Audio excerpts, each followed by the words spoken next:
5005 6 ready. Yes.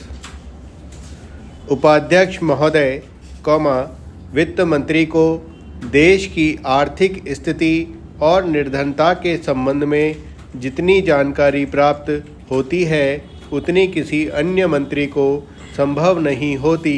विराम।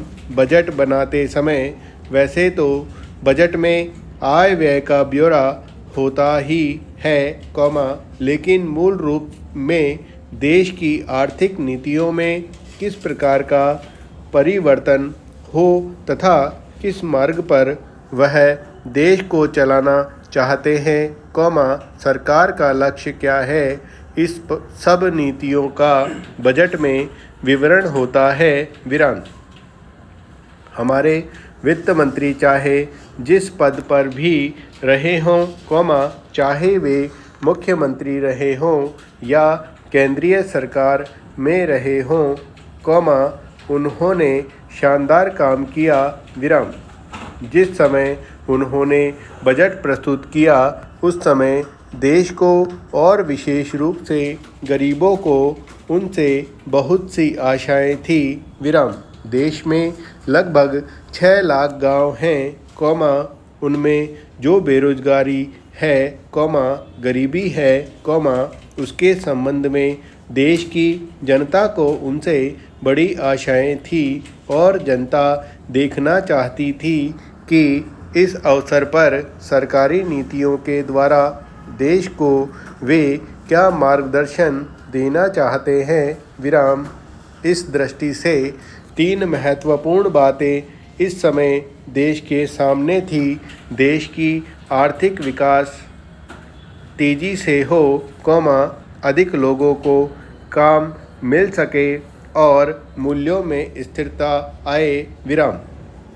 जहाँ तक इन 3 उद्देश्यों का संबंध है, हमने देखा कि उस और कुछ प्रयत्न हुए हैं। विराम। विशेष रूप से गरीबी हटाओ के संबंध में इस देश में जो चर्चा चल रही है, इस बजट में कुछ सीमा तक उसका उल्लेख मिलता है, क्योंकि जितने भी प्रत्यक्ष कर लगे हैं वे ज़्यादातर धनी लोगों पर और विशेष रूप से शहर के लोगों पर लगाए गए हैं। विराम। इस तरह से जो एक प्रकार की आर्थिक असमानता हमारे देश में चल रही है, उसको दूर करने का प्रयत्न अवश्य किया गया है। विराम।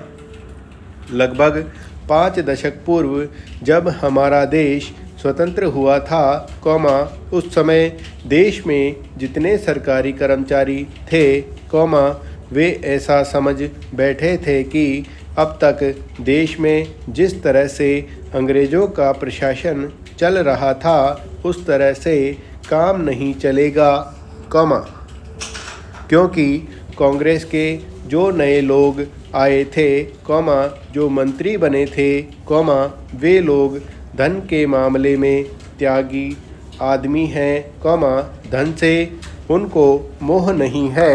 विराम। लेकिन बाद में उन्होंने देखा कि हमारे मंत्री लोग भी उसी तरह से शानदार जीवन पसंद करने लग गए, जिस तरह से अंग्रेज करते थे। विराम। उपाध्यक्ष महोदय, तब उन लोगों को कुछ आशा हुई कि हम लोग भी उसी तरह चल सकते हैं जिस तरह से पहले चल रहे थे। विराम। लेकिन अभी हाल में जो चुनाव हुआ उससे देश के धनिकों के मन में बड़ा संदेह पैदा हुआ कि इस चुनाव के बाद उनकी स्थिति वैसी नहीं रहेगी जो अब तक चली आती रही है। विराम। गरीबों और अमीरों के बीच में अब तक जो बहुत बड़ा अंतर चला आ रहा था, उसको अब तक तेजी से दूर करने का प्रयत्न किया जाएगा। विराम। श्रीमान, मैं आपका बहुत ही आभारी हूँ जो आपने सदन में चालू वर्ष के बजट पर अपने विचार प्रकट करने का अवसर दिया है। विराम। मैं इस बजट का समर्थन करना चाहता हूँ। विराम। श्रीमान, मैं सबसे पहले अपने दल के नेता, प्रधानमंत्री को इस बात के लिए बधाई देना चाहता हूँ कि उनके नेतृत्व में देश में कांग्रेस दल को स्पष्ट बहुमत मिला और इसके फलस्वरूप यहाँ पर केंद्र में एक ऐसी सरकार का गठन हुआ जो कि देश में वास्तव में समाजवाद लाना चाहती है। विराम। मैं वित्त मंत्री जी को इस बात के लिए बधाई देना चाहता हूँ कि लोकसभा के मध्यावधि चुनाव में जनता द्वारा कांग्रेस दल को जो आदेश दिया गया था, उन्हें स्मरण है और वह तन मन धन से उसका पालन करना चाहते हैं। विराम। वह आदेश था देश में सामाजिक और आर्थिक विषमता दूर करने का, देश से गरीबी, बेकारी और बेरोजगारी को हटाने का और देश के जो पिछड़े हुए हिस्से हैं उनका पूरा विकास करने का। विराम। साथ ही साथ इस बात का भी आदेश था कि देश के अंदर इस प्रकार की सामाजिक और आर्थिक व्यवस्था पैदा की जाए जिसके अंतर्गत जनता शोषण से मुक्त हो सके। विराम। श्रीमान, यह ठीक है कि देश में कृषि के क्षेत्र में उत्पादन में वृद्धि हुई है। विराम। परंतु इसके साथ ही साथ यह भी दृष्टि में रखना चाहिए कि लागत में भी पूरी वृद्धि हुई है। विराम। इसके लिए आवश्यक है कि सिंचाई के साधन बढ़ाए जाएं और अधिक उन्नत बीजों का प्रयोग किया जाए। विराम।